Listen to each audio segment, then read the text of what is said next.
With some 21 minutes after 7, let's do the big issues now. It's AM Talk.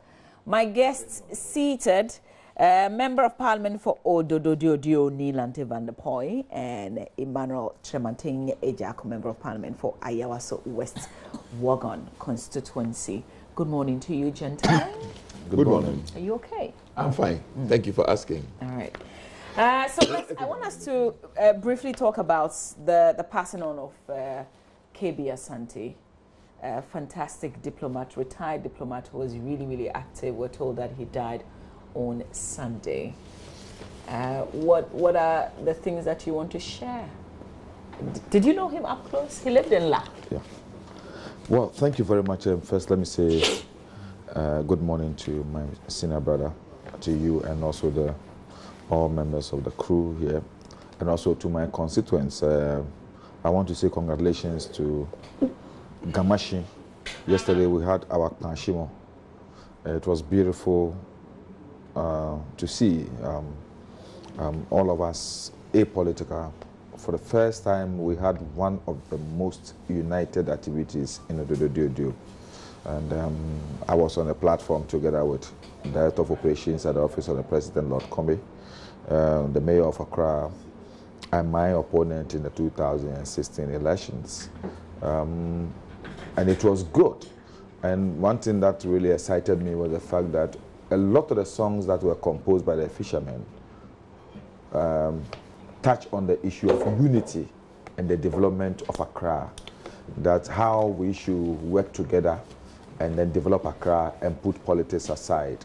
And I thought that was instructive to us politicians from the people. Well, to KB Asante, let me say, many may have lost a statesman, but to me, a father. As a young man, I was a member of the Gadame youth movement, and he was our president. That time we used to meet at the Design House near Dankwa Circle, and with people like the late Josiah, Brett Akwete, Namoko, Amatefio, and the rest. It was a vibrant group of people, with the young ones who were really learning from people like KB Asante. Initially, as a Ghana, I was a bit uncomfortable with somebody being the president of the Gadambe movement and with the name Asante, you know, until he really told us how he came by that name and the guy he was. He was so passionate about the development of his father was isn't it? Yes. I think his father is very passionate about the development of Accra, especially the unity of La. He was very instrumental in all the development programs in La, especially if you talk about their bank, if you talk about La Development Association, La Youth Association, and so many other wonderful initiatives. As a statesman, I would say KB Asante is somebody who has worked across almost all political dispensations, starting from Nkrumah to Buzia to Achampon to Rollins, through Liman, and even up to until recently, John Mahama's administration, he was key advisor on certain issues. And I know that possibly this government may have also contacted on one or two issues which pertain to foreign policy and foreign diplomacy. A very careful and tactical person. He doesn't make statements out of anything. Before he makes a statement, he's sure about what he's talking about, and he knows a perspective underpinning the statement he's making. KB was also very firm. Very, very firm when it comes to issues about Ghana, principles, policy. You cannot sway him away. He stands on his point, you know. It's a pity that people like this don't become institutions for us to study.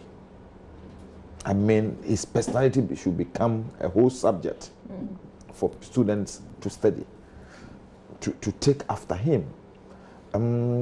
Our role modeling in this country is a bit limited in terms of the most desirable people that people should take after.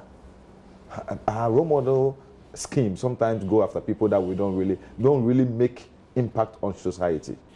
So we look at people, I wouldn't want to say certain things, but people like KB Asante. Can you define where the wealth came from? People like KB Asante are the icons of society that people should celebrate, that students should spend time to study. What makes them different? What makes them unique? What made them that knowledgeable? What made them so principled, forthright, firm in their decisions? What makes them be able to transcend all political divides and still stay focused and be statesmen and nationalistic? So that people, young ones who are coming up, will know that to serve in this country, because KB Asante is respected worldwide. He's become an institution when it comes to foreign policy. So why shouldn't those people become institutions and personalities for us to study, instead of going after people who show their naked bodies and then everybody is following them? I think these are the people who should be celebrated. These are the people who should become role models for future generation. And I think, I know definitely as somebody who has won 2 different national awards, I'm sure that he'll be given the deserving State Honor Award. In fact, I remember very well when we were building a school in Accra to celebrate Private Odate Lamte, one of the 3 people who were killed, together with Kobatepo, and then, yeah. He was the one who we consulted that this is what we want to do. And he advised us that in doing that, make sure that there's a monument in La to celebrate Sergeant Ajete, and then also something in the Volta region to celebrate Corporal Tipo. So we had to do that before we could commission the new school after Odate Lamte. And that was KB Asante for you. Being a guy, he would say, oh, just go ahead doing it. But he advised us specifically what we should do so that we will not be, because what he said was that among the 3, there's a sergeant. So if you have not celebrated the sergeant, why do you celebrate the private? So that's a statement. That's a senior person's advice. So KB is a big loss to all of us. And we in Greater Accra, me and my brother, or Greater Accra MPs, we should see him as somebody that we need to, as a group, we need to celebrate. How should we remember him? First and foremost, thank you for the opportunity to be here. Good morning to you. Good morning to Nilan. I haven't seen you in 2 weeks or more. Oh, we met last time. Oh, okay. A special meeting. Yeah. Well, we haven't met on this platform. Yes. And tonight at a special meeting, all of us were in white. Good morning.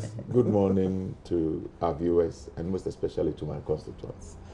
We have just had a reasonably successful polling station election. It went quite well without let or hindrance. In your constituency? In my constituency, yes. I want to, I greet all the elected, mostly re-elected officers, and I wish all of them well. KB Asante. And then you remember, now praise we great and famous man, the Father's named in story. And praise the Lord who now then reveals him out his glory. I didn't know him too well. I knew his son Sabra, and I knew his wife, who was a very senior nurse in the University of Ghana Medical School, a very, very senior nurse. And I think she had a daughter who is a lawyer, I'm not too sure. Yeah, Sewa Asante. Sewa, yes. She was my colleague in assembly. Okay. Yeah, as a government appointee. Okay. I know, but I knew the wife and the children much better than him. Okay. But from a distance, he couldn't be lost, I think that I want to believe, and I may not be wrong in saying this, that he served his nation extremely well. I think they were very young when they were drafted into the civil service then. He and people like Dayanan, and they served directly in the office of the then Prime Minister. And I think they did it with dispatch. I mean, under the circumstances, what could they do? They needed to serve their master, and I think they did it well. In the process, I believe he became an avowed Nkrumahist. I will not take it from him. I am not an Nkrumahist. I am on the opposite side, but I want to admit that for me, whatever your hands find to do it well. I think that whatever his state, he was truthful, he was honest, he did the best that he could as a human being, and I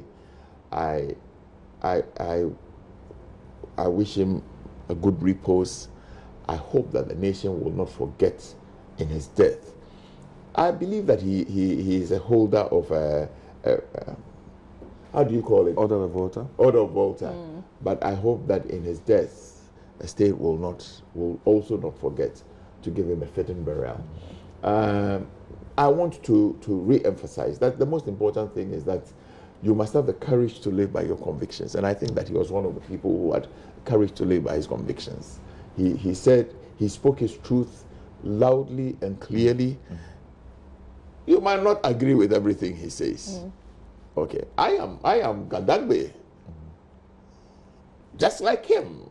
My father is a Khan. My mother is a royal from Odumase, Ije Wingwam. But I, for instance, I didn't agree with every single position they took on these Gadagbe issues. But I am saying that he had the courage to articulate what he believed in. It doesn't mean that mine is right and his was wrong. I think that, for me, the challenge we have in the polity is that people are inconsistent today. When it is suitable, they will say this. Tomorrow, when it is, they will say that. Somebody like KB Asante, I have tremendous respect for him, because I want to believe that from the time in the 1951 or 52 that they finished Legon and they were recruited, the man has been consistent. Yeah. Look, even if you are wrong and you are consistent, it is better than today you say it this way, tomorrow you say it that way, tomorrow. It doesn't help in nation building and all of this. I respect him tremendously. I think he was, I want to believe that he was quite selfless. I mean, he didn't do politics, he didn't do government work, he didn't do to amass wealth for himself. He did it to serve, of course, I mean, he did it to serve this nation. Apart from a state barrier, would you say we should do anything symbolic? For me, I think they say that a nation that forgets its heroes is not worth dying for. If the man was a diplomat, there's nothing wrong in, for instance, naming a public building after him.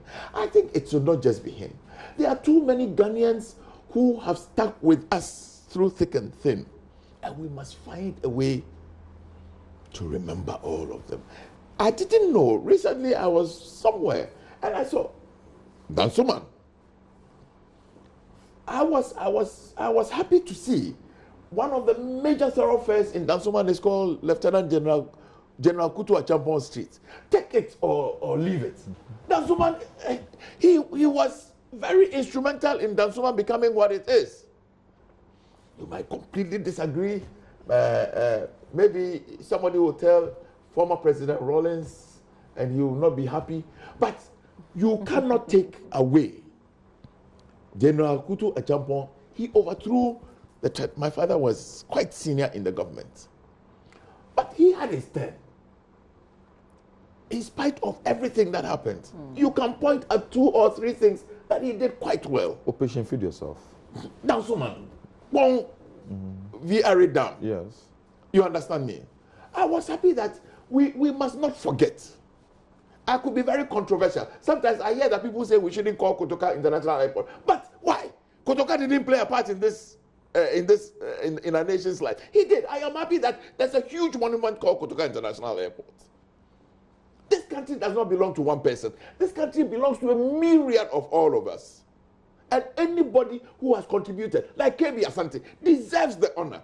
I would that in the places he served, if they should name the Ministry of Foreign Affairs KB Asante building, I will be happy for him. Yeah.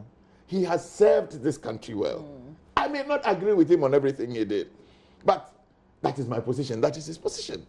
I think that people who serve this country well deserve the honor and praise. Sure. I mean, look, all these universities we have, we should name one for nothing. It was President Rawlings who took some prize money and started and endowed UDS. I will be happy to name UDS after President Rawlings. Why not? I will be happy that they named Cape Coast University after Pa Grant. I will be extremely happy. We must begin to immortalize those that have served this country well. I think KB Asante is deserving. Sure. And I see that you mostly agree with him, so we can move on to our next issue. No, one thing I want to, flowing from what he said, I want us to agree in this country, and I'm happy recently it came up. We tend to, as a country, we tend to focus too much on the negatives instead of the positives in people. We don't see the contribution of, look, the minutest contribution of somebody may have changed the course of history of this country. And as such, let's celebrate those people more than demonizing, criminalizing, and all this. And especially we politicians suffer a lot in that. You will have spent your time doing a lot in your constituency. People will not see that one. They rather focus on the small thing and look, like you say, don't go there. Don't go there. Like don't say, go there. That is the being of a politician. KB Asante was so, when it comes to, I have not seen any Ghanaian more nationalistic than KB Asante. Very. But look, even in Gadangwe, if I tell you the vilification that he suffered, even in Gadangwe, you will not believe it. So, that's why I'm saying that if you're not careful, slowly it will get to a time you may not get people who want to serve. I think what he's saying is that we become too cynical as a people. Yes. You know, everything somebody does is not right. It is only what you do which is right. I think it's beginning to be overwhelming. And Mama, you may not get people who want to serve, who want to sacrifice, who want to. People who want to come in for selfish interest, capricious interest, capricious interest. Because at the end of it all, what is it? Oh look, may your crown, they may be and someone for any. So rather the person who thinking about self-aggrandizement, but nationalism is going. Patriotism is almost there. People like KB Asante, that's what I'm saying, that I wish that he becomes a history topic for our children to learn and ask themselves questions. And people will want to be like him. My generation maybe will not have benefited from that, but who will come after me, then we can have more people becoming patriotic and nationalistic like KB Asante. I think serve this country well. There's a ceremony today at the conference center, I think I'm right, in honor of the late former president Liman, and I heard his children speak yesterday, yes. And one of the things they said was that ask anybody about former President Liman, as in the younger generation now, and people really know anything about him. We went to his place Golu, and we got to know that people walk from Golu to Tumu to access secondary education. Right there, the late President Mills decided that we should build a secondary school in Golu to name after him. So the secondary school was fresh and named after him, Dr. Yela Liman Secondary School. We should even do more. Yeah. So people really don't know. Like if you ask Dr. Liman, maybe somebody will say, "Oh, he was one of our presidents." That's it. You know. So they were talking about how we should begin to study these people in school to learn about. And in other jurisdictions, that's what they do. Yeah, that's what they do. Let's talk about. I want us to talk about this issue that happened in Kwabenya. It's not too far from your constituency. Not too far. We've been reading accounts. If you look at the Daily Guide today, they say 200 nabbed over Kwabenya police raid. There's also an account in the Finder newspaper about how many police officers have died in line of duty since 2013, 15 murdered by armed robbers and unidentified gunmen. So this issue is, apart from the cell break, it's also bringing issues about how under-resourced the police force is and how we have to begin to think about them and do things. I don't know where you want to take this angle of this analysis from. There are people who have also questioned, you're rounding up so many people when you know the exact people that you're looking for. So the tactics that is being used right now to look for these people who freed these cell inmates. Is it me? Yes, is it my sir. turn? Okay. First and foremost, I would want to send my personal condolence to the family of is it Chief Inspector? Yes, the Chief Inspector was Emmanuel Ashilevi. Yeah. Unfortunate death. I hear he was not even holding the keys. I hear he was sitting in his car. Because he was on his routine inspection. Yeah. So that was not the only police station he was making a stop. You know, obi on penny wasam, but some for be the next beside. You know, it's so unfortunate. It's so unfortunate. But it raises two issues. First and foremost, I would want to say that when I was driving to the station this morning, on your network, JoyNews, BBC, it is reported that for the same period, Finder is saying that from the period 2013 to now, yes, 48 cops have been killed. BBC is reporting that for the same period, 2013 to end maybe now. So just in 2018, we've got 4 people. Yeah, close to 200 people, no, on peacekeeping. You may say that the theaters of operation are different, but what it puts out there is that the world is beginning to become very unsafe. The world out there, too many things are happening. Look, it even makes air travel a complete discomfort. You understand?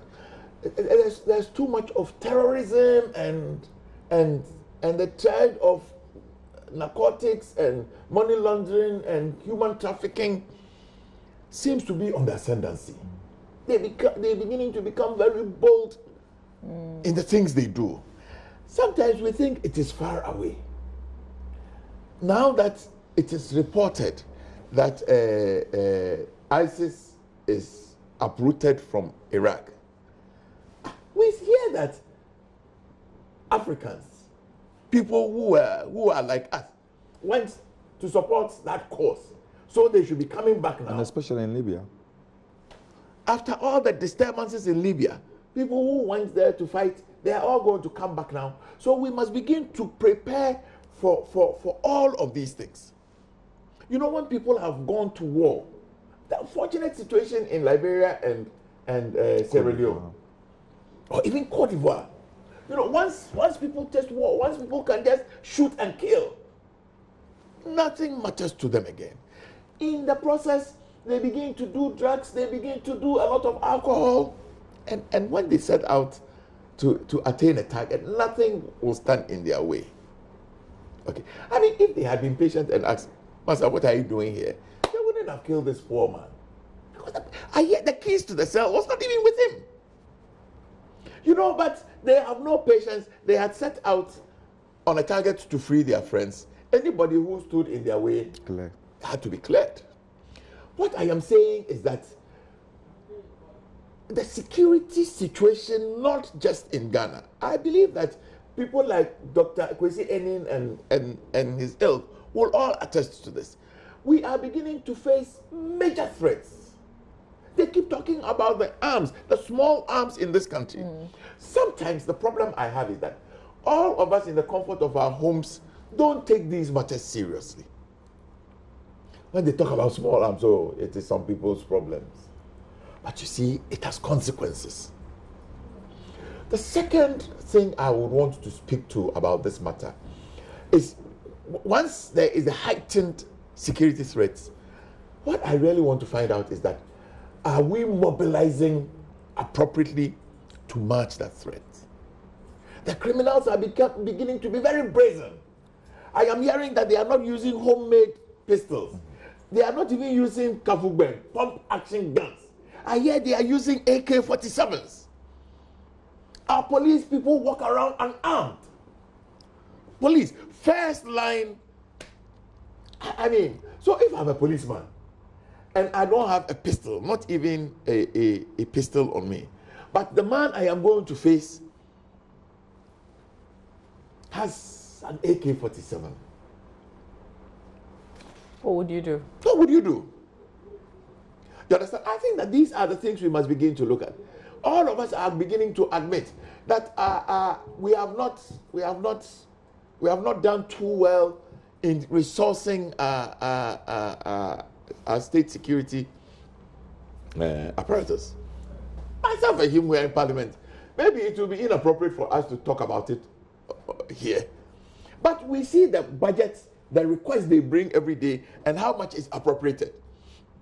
If a manager asks you for 100 units, and you can only give him 30, you are setting up the manager to fail.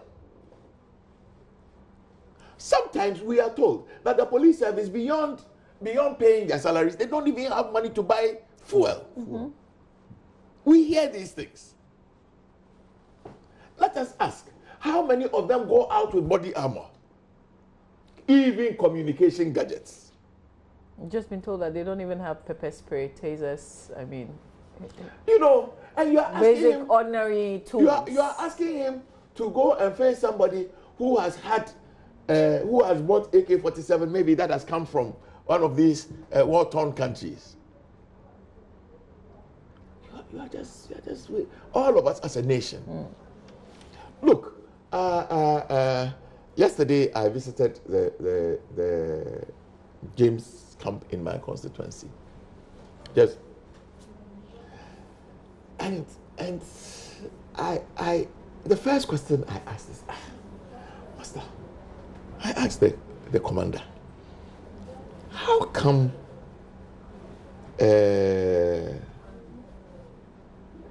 you keep armed robbers in a police cell? They should be in a remand prison. But there was somebody amongst those who escaped. There was a remand prisoner there in the cell. Somebody but why are they keeping by the him? Courts was being kept there at the Kwabena police station. When people are armed robbers, you don't keep them in a police cell. And the unfortunate thing is, anybody who knows this Kwabena, I know it reasonably well. It's a stand-alone facility. Yes. Even if they were kept in a place with a barracks, like Accra Centre, or even Legon police station, where there is a barracks, if there's a commotion, I am certain that a lot more policemen could come out. In that Kwabena place, in the night at 1 a.m., they probably will just be two officers there. They will easily be overwhelmed by 10 people. You ask yourself, when I asked, I was told that there is no remand prison in Accra.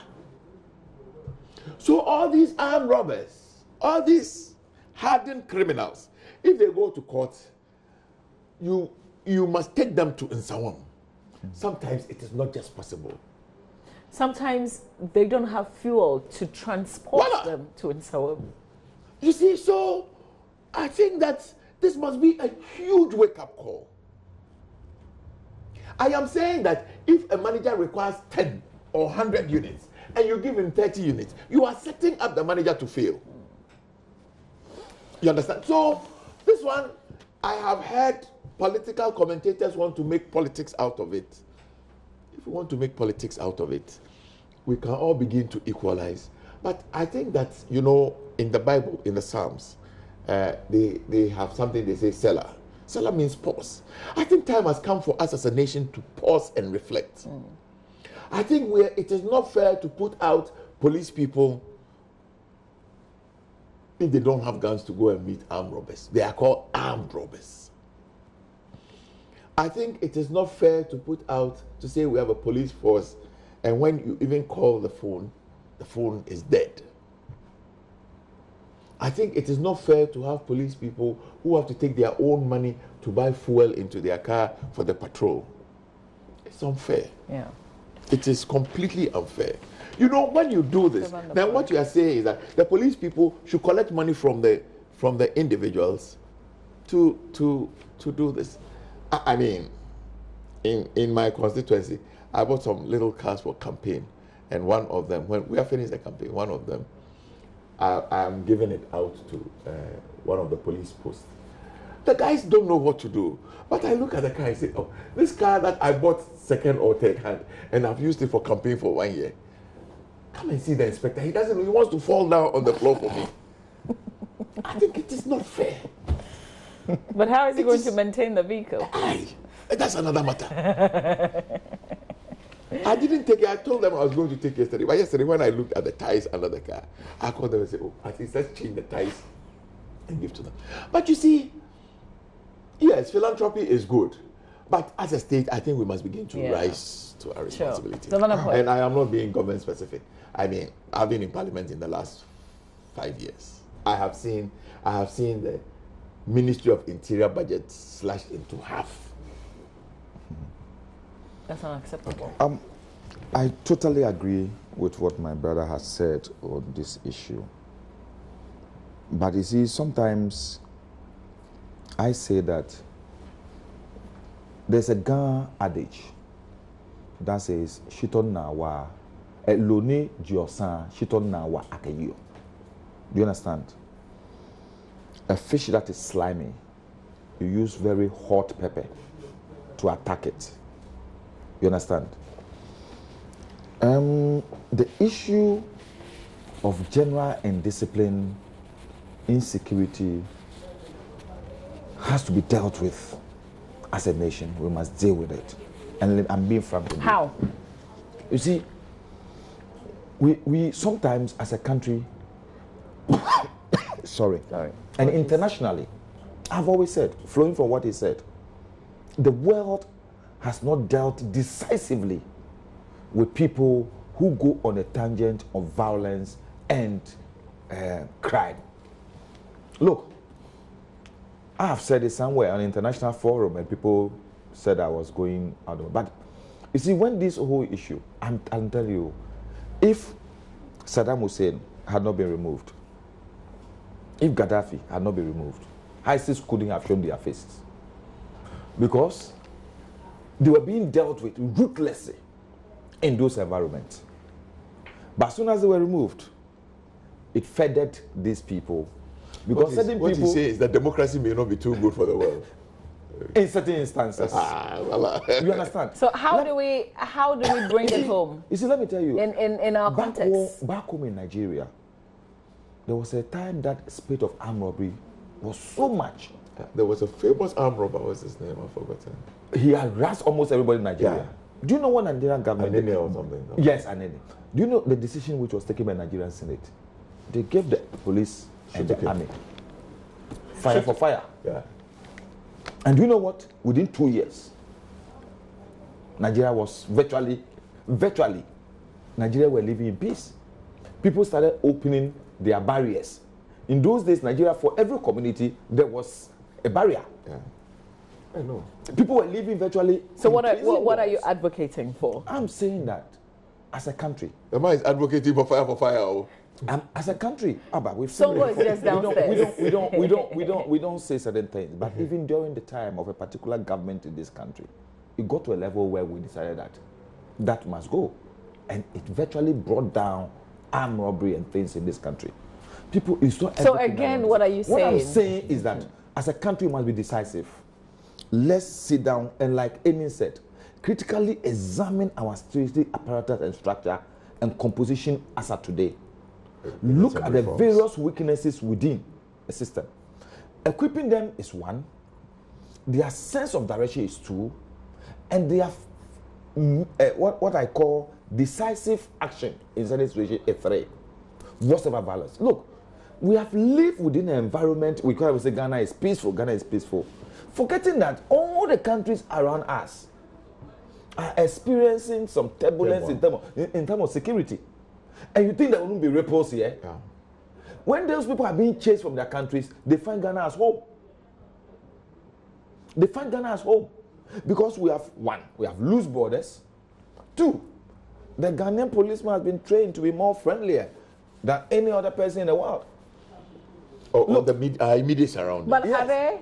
Because we don't find them in recent times. Have you gone to any of our neighbors and interacted with them? Oh, come on. Mama B, I have a video on my phone now. Come on. Just last week, something happened in Abia State in Nigeria. Armed robbers. And I show you to you how the police dealt with them. You run away from the studio here. To the extent that some of them, their genitals were cut. That's inhumane. You see?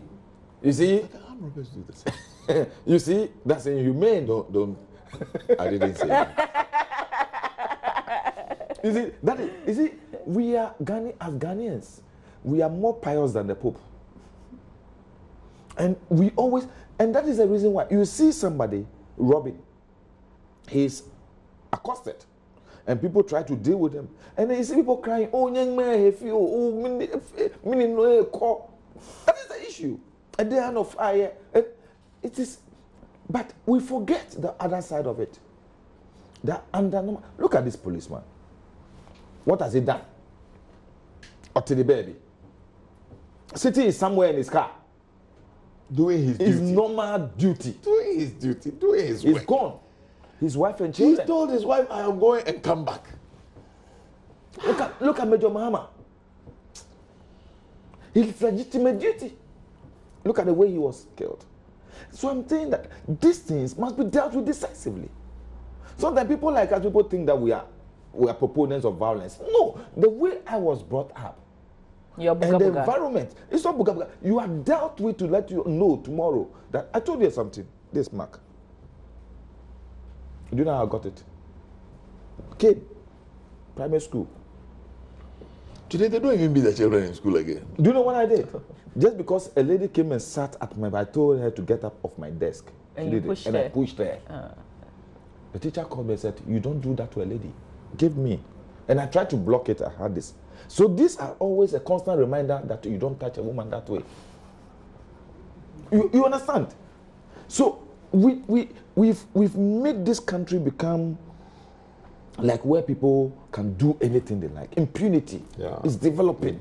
People can do things. Just as we are talking about Kabenya, I was reading yesterday that in Takoradi, a suburb called Ngrofo, people have gone to pelt the palace of the chief with stones. Police went to arrest the person, and the young guys held the police hostage. Look at what happened in Agogo. Look at what happened in Kumasi. Drobonso, there was a Drobonso. Yeah. You see, I saw what they did to the police people. Somebody sent me the video. I deleted it almost immediately. So we need a decisive. I think what we need. I have heard Dr. Enin say that we need to reform our security, and I think that we need to change the operating instructions. We need to do the one we have is colonial. It's outmoded. Yeah. So what do we change it to? I don't know. A more but you see, active. Yeah. I think so. Yes. I think have you so. seen the Russian police before? I think so. Have you seen Russian police see, before? This man says, me, I'm a Democrat. I'm the ultimate Democrat. I want to stay a clear balance between the right. Where you see, this man is almost saying that when you catch a thief, do instant justice. No, I'm not saying that. But that's what you was. That's what you was. The police should because one. But I completely agree. You see, they are outnumbered. But we cannot continue the way we are continuing. We must rethink policing. We must rethink the police intelligence. We must rethink some of the things. Yeah. Look, you can get them everything they need. You can get them the body armor. You can get them the communication gadgets.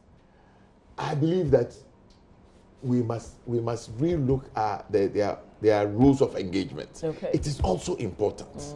Okay. Yeah. All right. We've been putting the police too much in the way of attack and all this. Parliament is back, thankfully, today. Would we hear members of Parliament raise this issue on the floor? Should we expect a conversation? I'm sure somebody will make a The statement. ranking member has already indicated that the Defense and Interior Committee of Parliament will be calling the Minister of Interior, will be asking some questions, Yes, the IGP, yeah. and maybe flowing out of the questions that will be asked. Parliament will want to take certain discussion because it definitely will be because now an we're issue talking reform. for discussions on we're talking reform, so it's not just hauling the minister and asking him questions. Yeah, we You must. see, one of the things he said, tell us something which is very important for us. Look, in UK, the mere appearance of the police, his body armor and everything is deterrent.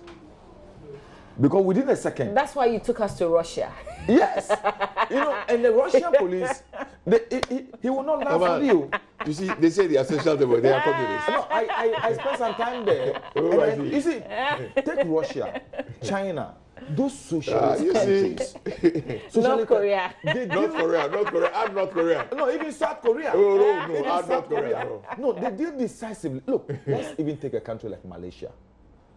Go there, and you see the way the police deal with people who are recalcitrant, who are law abusers, and people who try to be violent in society. I remember very well, even at that time, they were having their own political crisis when we went to Malaysia, the Youth League. We've got rule of law here in Ghana, Look, remember? The Malaysia, they have rule of law. Okay, let's talk Are you saying we don't have rule of law in China? So are you saying we don't? China, when an armed robber is arrested, they put him in the stadium, and then they shoot him. So For everybody will see, so that you see that tomorrow if you go and rob, that's okay. My final word. It's a good time to move on. My final word on this. We are a democratic country. We must draw a good line. those countries are they not democratic? Master, I'm speaking about that. No, but We must draw a fine line. We must walk the fine line between ensuring the rights of the Ghanaian. But, I mean, the policeman also has right. the policeman is a Ghanaian. No? Chief Inspector Silif is also a Ghanaian. He has wife, he has children, he has family. You know. Now his wife is called now his wife is widow. To take care of the children. Yes. Yes, we did it for So Mido Mama.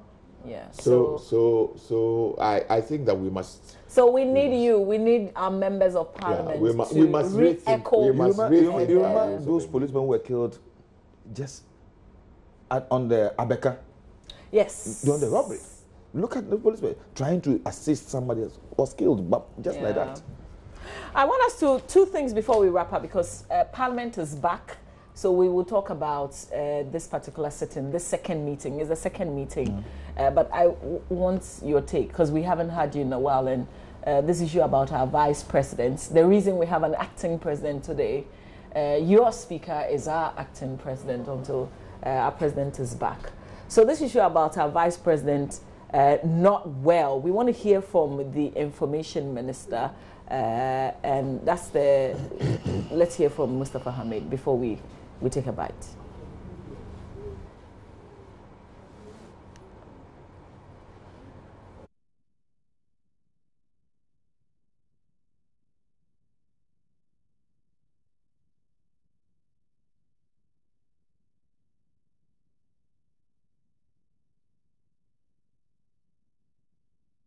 Vice President of the Republic, Alhaji Dr. Mahmoud Baumia, is currently on medical leave in London.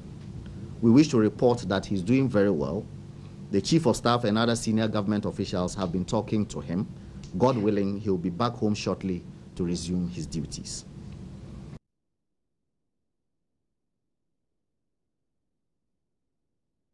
Okay, so people are saying, and even from Parliament, and I'm sure we'll hear a lot of that later today. What are people saying? We want full disclosure. If you say he's on a medical leave, tell us what is wrong with him. And then the other question of, don't we have enough qualified doctors and specialists in Ghana to take care of whatever it is that he's going through? You see, I think that you remember just last week, the White House physician, the White House physician was addressed a press conference and told everybody that he has done President Trump's medicals. He gave us his blood pressure readings. He gave us fine details. He did some cognitive tests and said he scored 30 out of 30. and said that the man is on crystal and has asked him to reduce his weight by another between 5 to 10 pounds. In the United States of America, it is a convention that the president's state of health will be reported on. If we want to have the same thing here, I have no difficulty. It's not a problem. I think that this government has been very transparent. I was not even aware. On that Friday, it was later in the evening that I heard from a friend minister that, he's heard that it's been announced that the vice president has taken ill. And so I think that this government has come out to say that the vice president is not well. He is on medical leave. Is that the convention here in Ghana? We don't even have a convention, but we have gone beyond what people do. This country, people are. So you've moved us a step further. We're asking for more. Because once you make an attempt to do it, I say that if we want to establish that it is not a law, even in the United States of America, it is not a law. It is convention. But of course, a custom and a convention is as good as anything. If we want to say, if the minority wants to say that let us establish the convention, they should have the boldness to say from now, let us establish the convention. But you started something. You could have the statement could have just simply say that he's on leave. I say, I am so happy about this government. Very transparent, very open. Well, you're a member of the party. It is not. Yes, I am. I am a blue blood member of this party. So it's expected that you be happy. The point I am making is that did anybody force us? No. We knew that the way our people are. Yes, okay. Government came out to say that His Excellency the Vice President is taking ill, and that he is on medical leave in London. We are not like them. When it is obvious to all and sundry that a person is ill, they will say that he is not ill, and the man will be made to do at the unthinkable in an airport. We are not like them. So no. You're not like who exactly? He that the cup fits, let them wear it. The point I am making, I went in the anteroom before we came. My colleague was saying that as for people's health, and I completely agree with him. As for people's health and their health status, that is why there is something called a doctor-patient confidentiality. You understand me? Me, I'm hypertensive. If one day there's a program and people want to talk about it and they invite me, I'll be very happy to talk about it and say that I live, by the grace of God, I'm 60. I live a healthy, useful life. You understand me? Let's talk about it on Friday then. Oh, we can do it. I don't have a problem at all. What is important is that we must educate our people. Take care of your health. I visit my doctor. But you see, we didn't want a situation where the rumor mill, we have seen it in this country. What didn't they do? What hasn't been done to the late President Mills? And what haven't Ghanaians done to the sitting president? To the extent that there's a newspaper called something Watch, African Watch, published fake news, named hospitals, and published laboratory results, fake news. You understand? I think that we want to go ahead. We want to move ahead. Okay. We want to be able to say that, yes, after all, which human being doesn't get incapacitated sometimes? The vice president is not well.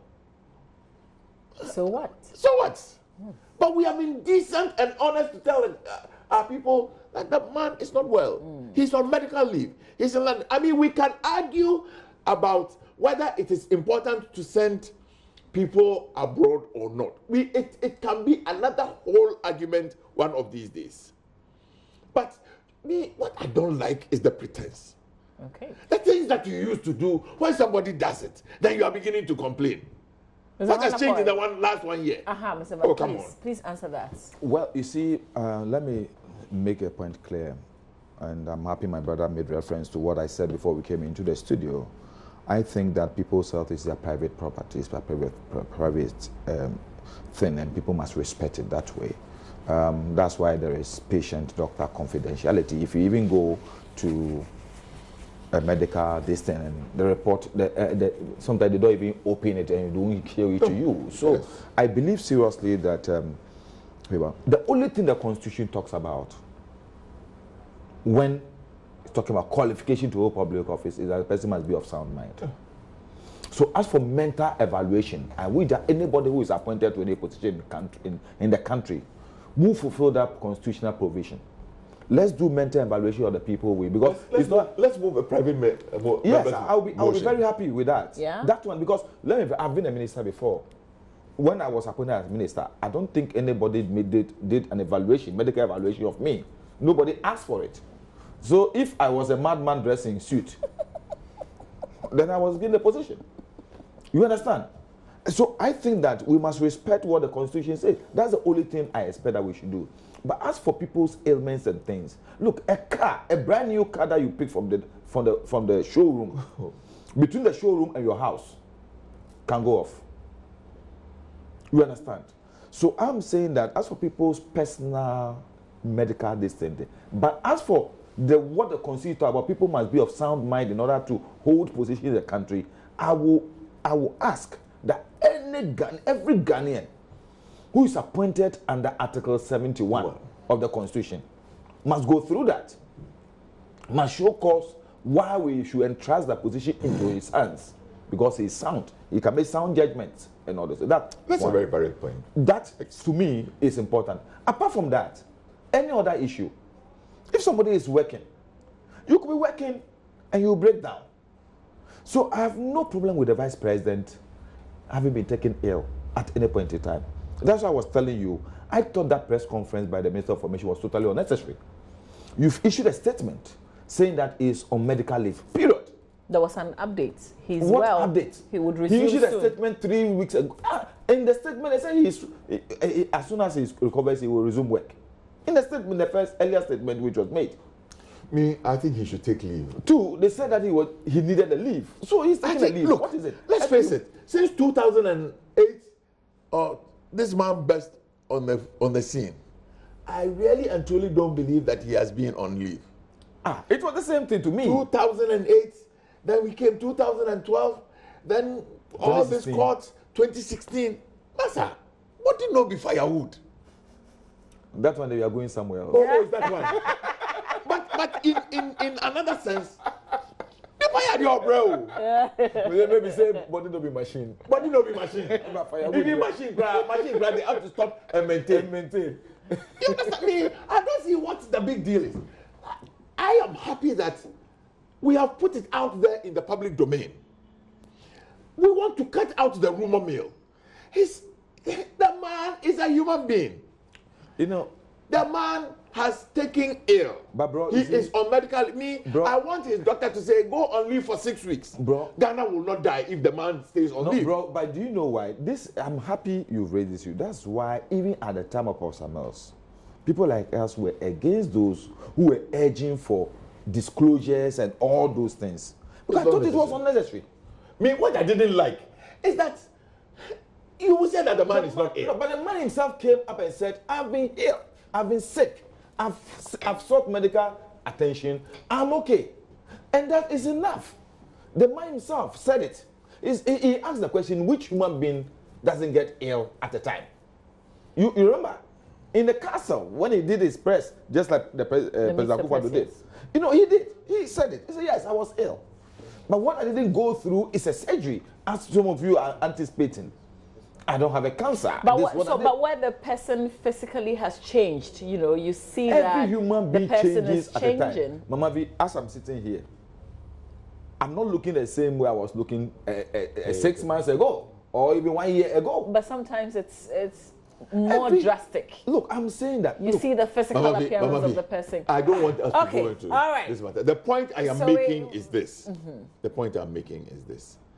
I think that we must begin to be a little bit open and transparent. I mean, it must begin to be a convention.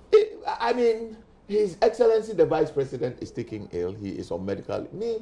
That's acceptable. I hope that he will be given 6 weeks. So that should be acceptable. But do you agree? Do you agree? What I will advocate for is that it doesn't matter who the people must take their leave if they are serving in public office. Yes, I think people must take leave. I never had any leave for years. I think so. I agree with you. And some people must take people. If the president is so what? Okay. He's a human being, so you get to a time you must take leave so that. Yes. Let's talk about the agenda for the first meeting of the second session of the 7th Parliament, because Parliament will reconvene today, Tuesday, 23rd January 2018, to commence the first meeting of the second session of the 7th Parliament. It is expected that a total of about 55 bills will be presented to the House. The 7th Parliament of the 4th Republic. The 7th Parliament of the 4th Republic. Okay. So that would read the first meeting of the second session of the 7th Parliament of the 4th Republic. Yes. Oh, that's a lot. I'm a proud member of that Parliament. So we see a number of bills every parliament is a that new has term, been so that has been put out. Not to push you in a corner, but the Right to Information Bill. Is it there? No, I don't see it. It's not listed. No, it's not listed. No, it was listed the last time. Was it? You see, but possibly it has also gone through its gestation period and maybe had to be relayed. Okay, well, obviously because this it's a new parliament. Yeah. It has gone through its gestation period and it has to be relayed. But there is something I'm very happy. Last time when we had a special sitting, an issue came up, and I hope that if it's not in this particular table, I'm sure that we'll be looking at it. For the first time, there was an agreement between the minority and the majority that the issue of the speaker always taking an oath whenever the president and the vice president had traveled. Didn't Richard Sky take that issue to court? I thought it was settled. It was one Asari who went to court, and it was a judgment on it, Professor Asari. But it's, if you look critically at the Constitution, that's what Aruna Idrisu raised, and Chairman Sabosu agreed. The Parliament must look at that judgment very well. Because, for example, as we are talking now, assuming the Vice President is going to be away for about a month, and the President has to travel 3 times within the month, what it means is that we'll be swearing in the Speaker 3 times. It is never done anywhere. Because he will be acting. Yeah, but you see, the Constitution. Maybe what we need to do is to look at the language of the Constitution and change it. The one they are using, the 6011 that they are talking about, it says whenever the President and the Vice President are unable. The framers of the Constitution, if you look at the spirit behind it, at that time they were talking about possibility of a President and Vice President becoming imbecile. You understand? Considering that they are incapacitated, they cannot perform that function. Yeah. Then somebody needs to swear the presidential oath. Because if you look at the constitution of the oath, I agree. It talks about I, Neil Antefanapoy, having been elected as president. You understand? We saw it altered. Yes. Because he and why do you alter an oath? If in the normal circumstance, when you swear an oath, like in the legal regime, the next time you are not allowed to swear. You are reminded of the oath you sworn earlier. So if the speaker swears an oath today to take over, the next time it's automatic.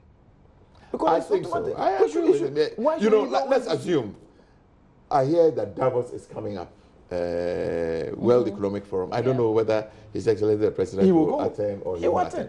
Let's assume that he comes back from Liberia today and he has to go back tomorrow. So he's back today. So today he's president for today. He's president for he's president, and Professor Michael Quay ceases to be president. So he's going on Thursday. We should reconvene and swear president. Michael Quay. There's something not too right about it. And the president. So are you going to do something about it? I think we should. Secondly, yesterday I was sitting with some lawyers and they were reading. You know, look, technically there are 2 presidents in the country now. President Akufo-Addo is in Liberia. He's not in Liberia because of his Akufo-Addo. No, he's in Liberia doing his functions as a president. A president of Liberia is being sworn in. The reason why he is there, and it is not Neil Antefanapoy, It's because he is representing the states, the Republic of Ghana in his capacity. So we got a little education on the show yesterday with Samuel Kujeto, the lawyer. Yeah. So if somebody is coming to visit the president, if he has to sign something, that's why we need an acting president. We need somebody in the country. I don't mind, but I think we must really look. Look, there can only be one president at the time, and now the president is so somebody can act in his capacity, but we must really look. What even worries me most is assuming the president has to go to Davos on Thursday. Are we going to go back to swear? Well, how hard is that? Is the Chief Justice going to Parliament? Assuming we were on recess, then I have traveled from Tamale. No. Well, you came back to do the cash for seats. This is not an everyday no, but he's just making Let's assume we are Sunday. Everybody let's assume we are on recess and we're not going to come back now. And we were called Honorable Ladi Ayamba from Pusiga. From Pusiga. So the woman traveled. It takes you 10 hours to travel to Pusiga. So on Sunday he went to Pusiga. We are not coming back. Then on Thursday we need to reconvene. Then she'll come back again to Tamale to take. The weather is not too good, so the flights are not pleasant. I mean, so I see where you're coming from. Practically, we must find a way. I think he made a point. I'm not a lawyer. I don't pretend to be one too. If an oath is taken and you can be reminded of that, so it probably might solve this problem of having to come back to it every time. So we'll see how you pick it up in Parliament and how the debates, if there will be one, and subsequently. I wish you were in a class. Thank you for your time. I wish you were in a class. I would have asked that this should become an issue for us to discuss in our class. Thank you, gentlemen. The next time we have an appointment, Mr. Jaco, we'll talk about the health of statesmen. Yeah, I would like to. We will talk about. I'm not a statesman, yes. But, but you work for the country, so people in your capacity, how you take care of yourself, how you are reminded. I do it. Look, my hypertension tablets. I have some in my bathroom. I have some in my car. I have some in my office. I remind myself every day because I am certain that if I do it and I maintain my blood pressure, I maintain my cholesterol, I maintain my sugar, as for death, it will come when it has to come. But some of times it is preventable. Yeah. You can do some things to prevent it. All right. Thank you, gentlemen. Enjoy this first day one meeting in Parliament today. We wish you well with this particular session, but we hope that things that are close to our hearts, like the Right to Information Bill, you put some pressure on the executive to bring it back to Parliament, and then you work on it. The best to see the Member of Parliament for Odododio Nilante Vandapoy, and Member of Parliament for Ayawaso West Wagon, Mr. Emmanuel Tremating Ejako. Just the final one. Has your brother got Tremating in his name? In his? Yeah. Every son of my father is called Tremating. Okay. Yeah. Tremating is my grandfather's name. So Wache Tremating Tremating Ejako. Okay. Actually, I was christened a Champon Tremating Ejako. But when we were going to school, this long name, Emmanuel Champon Tremating Ejako. Our mother added a Bible, an English name. Emmanuel. My mother added Emmanuel. Mine stuck. What he was giving a name. He doesn't want us to talk about it. Let's talk about it. What's his name? No, I won't mention it. John. He will be very upset with me. John. Thank you. I won't mention. Thank you. So, but he didn't stick. Okay, we just gossiped about the energy minister just for a little while. Thank you, gentlemen. Go ahead and have a great day. You're watching the AM show. We still have a lot more coming your way. Maxwell Agbagba is out and about. Today he's talking about security. How safe do you feel in the face of these people who were bold enough to storm a whole police station? And it's a headquarters, by the way. That's the headquarters in Kwabenya. It's a major police headquarters. That's what they've written. Kwabenya Divisional Headquarters. Divisional. It's major. I don't know. It's a major. Divisional. It's a major. But I'm saying that you see, if the place, look, I have a similar situation in my constituency. It's Legon Police Station. Every day I go there, the officers are telling me today, now, by the kind courtesy of the East Legon Executive Keep Fit Club, they have a beautiful edifice as office. It has even become, it's a district now. Okay. But they'll tell you, how can we have a district without a barracks? Okay. Look, this thing so that even this, I was telling you, I stated it here. This stand-alone thing, if the robbers were in a place where there's a barracks, these guys wouldn't have had the courage to do. If they had been in Legon police station, the charge office and the cell is surrounded by barracks. If there is one gunshot, every policeman will come out.